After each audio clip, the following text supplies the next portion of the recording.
Isang ina na nagmamahal, ngunit sa uli ay tinaksil ng kanyang mga tao na kanyang tinuturing na mahalaga sa kanyang buhay.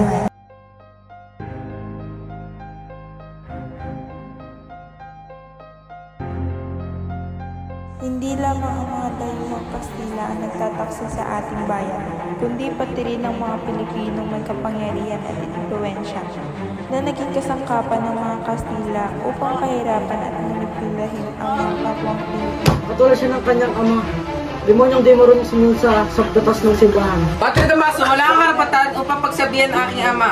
Ginamit ni Padre Damaso ang kanyang posisyon bilang mataas na pari upang manipulatahin at pagdudahan ang kredibilidad ng Ibarra. Kamusta mo? Umulang ka na.